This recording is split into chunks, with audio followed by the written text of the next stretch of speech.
Hello everyone, and welcome to our discussion of the Olentangy River restoration and history of that project and assessment of current issues with that project. This is a video essay completed by Erin Jerig, Cecilia Yeckley, and Ethan Watson.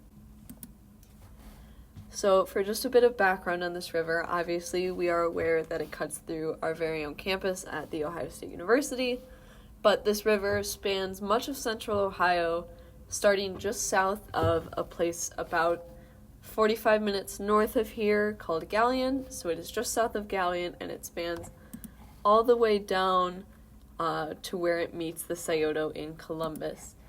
So the Olentangy River has been a vital source of life and prosperity for the people of Ohio for centuries. So this is obviously the current city of Columbus, which is situated along this river, as well as the Scioto. And that goes back to the colonial settlers who originally set up Columbus, and all the way back to the indigenous people that initially discovered and named this river. For a full timeline and history of this river, we do have to look back to the indigenous people of central Ohio. They originally named it a Delaware word that literally translates to Sharp Tool River. It was a common source for stone knives through nearby shale outcroppings, so they would get their tools from the rocks formed by this river. However, a naming mix-up by who else other than Ohio legislators, a naming mix-up means that the Olentangy and the Darby Creek were actually swapped as Ohio legislators misidentified the two bodies of water as they converged in the Scioto. In 1935, a dam was constructed at the 5th Avenue intersection to provide a steady water supply to Ohio State's power plant. So you can actually go and visit this site now. It is about a 10-minute bike ride from campus, just south. And this dam actually caused a lot of problems, which we will get into further down the presentation. So, for those reasons, in 2005, the Watershed Action Plan for the Lower Olentangy River was endorsed by the Environmental Protection Agency and Ohio Department of Natural Resources. They endorsed this with the joint goal of improving water quality and protection of the natural systems of the river as a whole. This very long plan offered action items and long-term monitoring plans alike.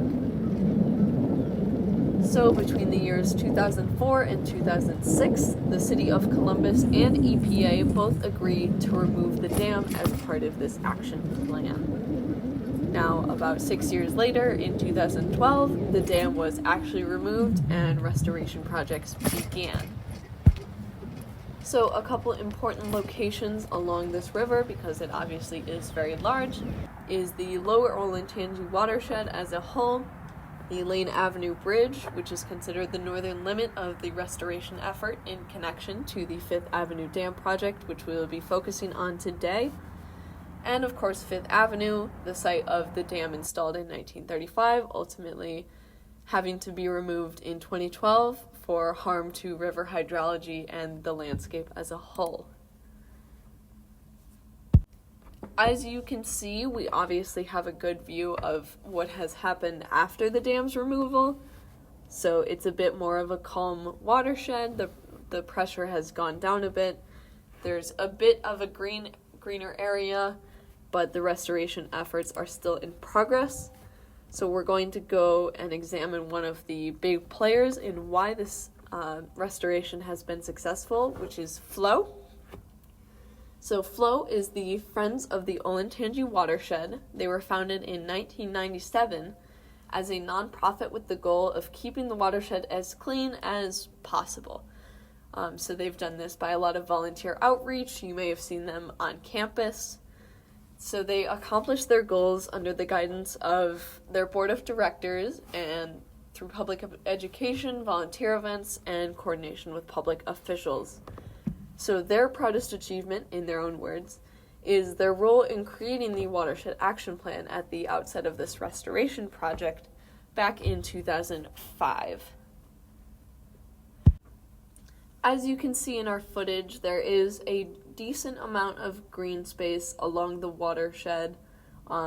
There's obviously a lot of construction along the bike path, and that has led to certain amounts of sediment getting into the water. People have done their best to protect sources of water going into the river, but obviously there's only so much we can do here.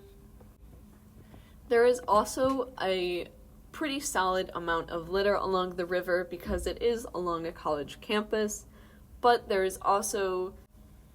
is also worth noting that there is a decent amount of litter along this river because we are, of course, a college campus and we're going to produce a lot of litter that will ultimately end up in our waterways.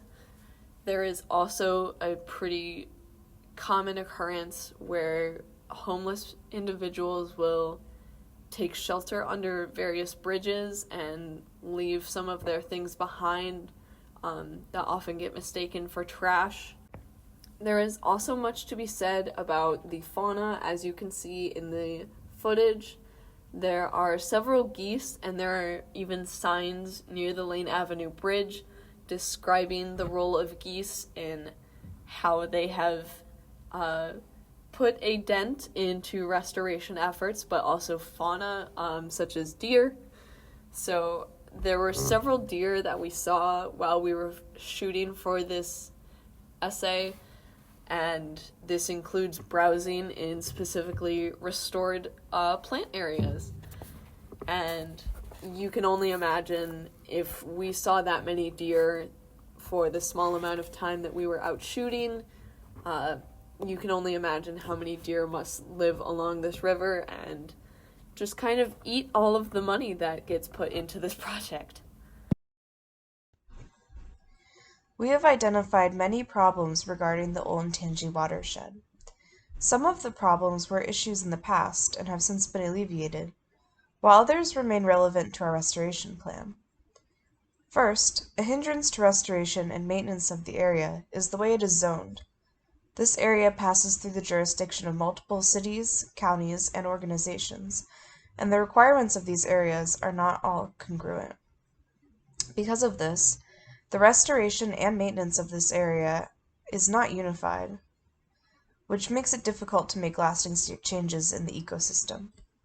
Second, the area has low water quality due to urban runoff, since it is contact with Columbus and the greater Columbus area, and agricultural runoff, since there are multiple farms in the area.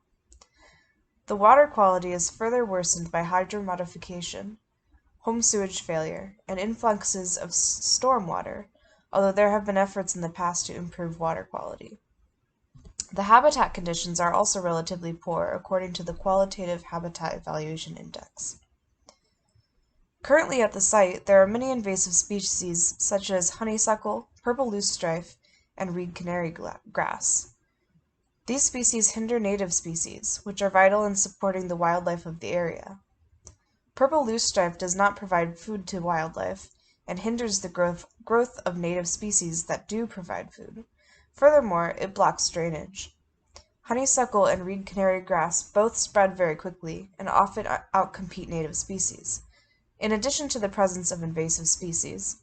As of 2019, there was only 20% woody species cover, which is much lower than the optimal 80% woody species cover. This area is culturally important now, and it has been since there were Native American settlements in the area. It is one of the few green spaces in the city of Columbus, and the river is used by the university for many outdoor activities. Furthermore, Columbus was founded where the Olentangy meets the Scioto, so without this area, it is likely that Columbus would be somewhere else. Ecologically, the area serves as habitat for migrating birds, and it's one of the remaining green spaces for Columbus's native flora and fauna. In order to restore this site, we have formulated a plan that is based on adaptive management and SMART goals. Our long-term goals are to increase the woody species cover from 20% to 80%, stabilize invasive species populations so that native species outcompete them, and ensure that the site is used to teach the importance of restoration and post-restoration monitoring. Our medium-term goals are to increase the use of the trails along the river, which would increase citizen recognition of the benefits of dam removal, a reduction in invasive species populations, and the successful establishment of planted native woody species. Our short-term goals are 25% woody plant cover achieved by the end of year 2, invasive species populations decreased by 5% by the end of year 2, and at least 50 hours spent planting and seeding native woody plants.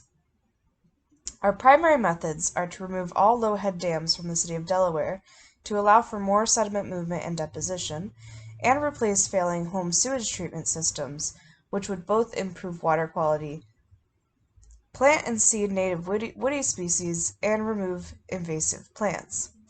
Throughout this process, we will continue monitoring the issues that we have highlighted and adjust our approach based on how effective our methods are. Thus, it is an adaptive management plan. Throughout our process of adaptive management, if the methods that we previously outlined are not as effective as we wish, we may choose to replace them or add to them with other methods. For example, we could focus on more effectively managing storm and cropland runoff. We are already focused on alleviating sediment deposition by removing low-head dams in the city of Delaware, and managing storm runoff, which also introduce sediments, could help with that. Furthermore, cropland runoff introduces pesticides and fertilizers into the environment, fertilizers bringing limiting factors that could prove very harmful, and pesticides which could have negative effects on the wildlife. We could also protect riparian buffers, which due to increased urbanization, and this would help us in the case that our previous methods are not as effective as we thought.